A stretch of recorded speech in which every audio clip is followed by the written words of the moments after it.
How's it going, everybody? RazingHel here, and today we're going to be taking a look at a little metal box, basically, that cost $150. Now, this has to do with my audio setup, and at the moment, since I'm recording this with just a phone, I'm actually using this little microphone. Probably can't hear it too well since it's not clipped on.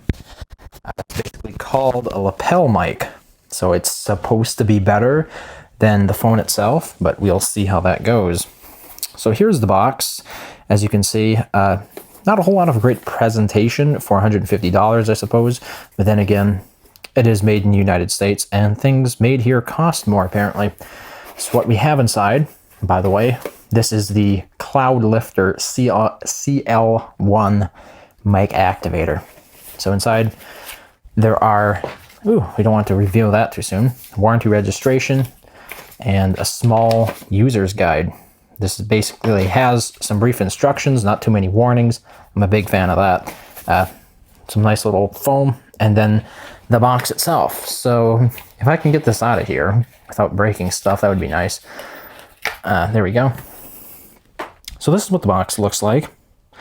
It's built pretty heavy duty. Nice rubber feet on the bottom. They're screwed on. There's a pad right here, and then a little bracket right here with a space in it that we can put this Velcro loop through and then use it to fasten it to stuff.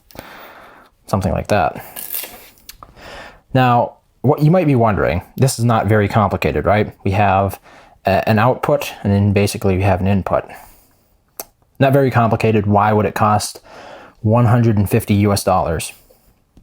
Well, basically, what it does is it provides mics that are plugged into it with a total of 20 decibels of clean power, basically. It uses phantom power, and it converts it over into the type of power that a dynamic mic can use. So, as an example, I happen to have a dynamic mic here to demonstrate. So this is not my main mic.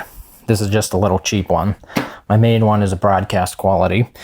This is just a small dynamic microphone, and it connects via XLR cable. So as opposed to like USB, this is a more analog setup, more professional usually.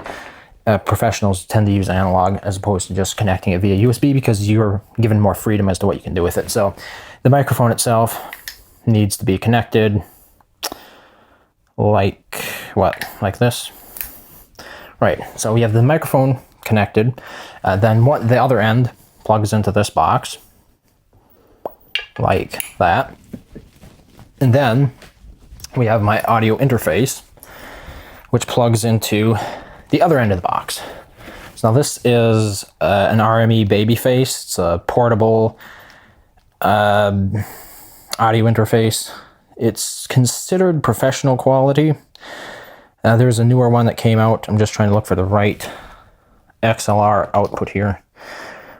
Let's take this one, and then we'd plug it into it like that. So there you have your loop. So it goes from the microphone through the XLR cable into the Cloudlifter. It boosts the decibels by 20 cleanly, and then it runs into the audio interface. And in the audio interface, with the baby face here, you can see it, right there's the USB, and that's where it actually goes into the computer. So then you might be wondering about the setup. Exactly why do I need this thing, you know? Why do I need the Cloudlifter? Shouldn't that be good enough since it is professional? Shouldn't my microphone be good enough since it's also professional? Not this microphone, by the way. The other one, it's on the stand. I'm not going to bother taking it off.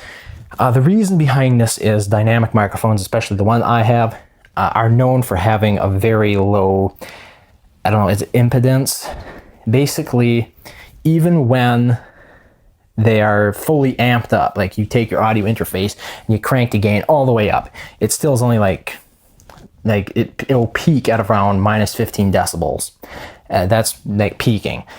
Obviously, that's a problem for me. It's a problem for not necessarily me because I correct it in post, but it's a problem for people who are doing live environment stuff, especially. And if I ever do live environment stuff, I want to be able to, balance the audio at a decent rate. I don't want to have to deal with the audio being too quiet simply because my audio interface can't supply enough power to it. You might be wondering, why is this a problem?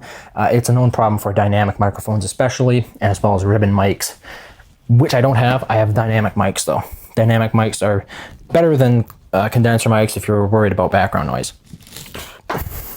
The other great aspect to the Cloudlifter is the fact that once you have this providing you with your clean decibel boosting, you don't have to have your audio interface working at the max anymore. So you don't have to have it boosted all the way up, like giving it as much power as it can. And one of the problems with that, especially with lower quality audio interfaces, is it can introduce a lot of noise into the recording, noise that comes from the actual conversion hardware inside it, basically.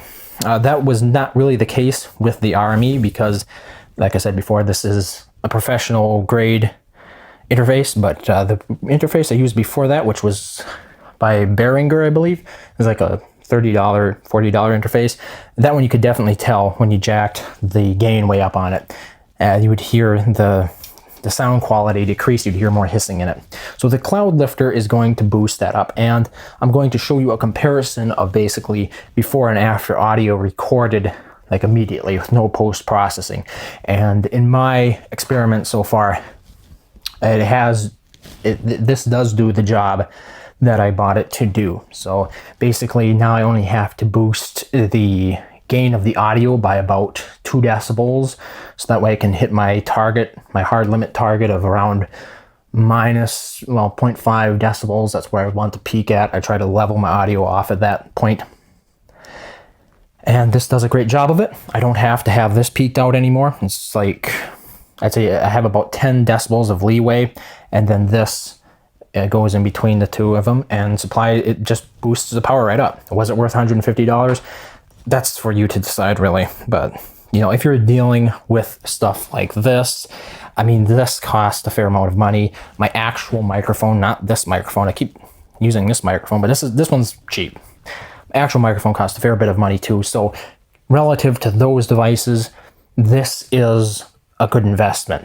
Now, if you only have a very cheap microphone, if you are only using this microphone, probably you should wait and actually buy a better microphone before you buy something as expensive as this. But for my use and my interest, it works. In terms of what is going on here in the background, you'll notice it's basically a couple of towels propped up on the table, and like a box behind it. So that's nice if you're looking for sort of a clean background. I think it turns out fairly well. Well, one of the downsides, you can kind of see the pattern on that towel. I should have flipped it around the other way. But yeah, if you don't actually have cool stuff like light boxes and whatnot, this can give you a pretty decent backdrop overall. The phone is on a tripod at the moment as well to keep things steady, and I have to lean over a bit to actually manipulate things in front of it. But it's pretty nice. Like, I can monitor it in direct time or real time. I can see what I'm doing. That's pretty nice. And then, like I said, we have the little lapel mic,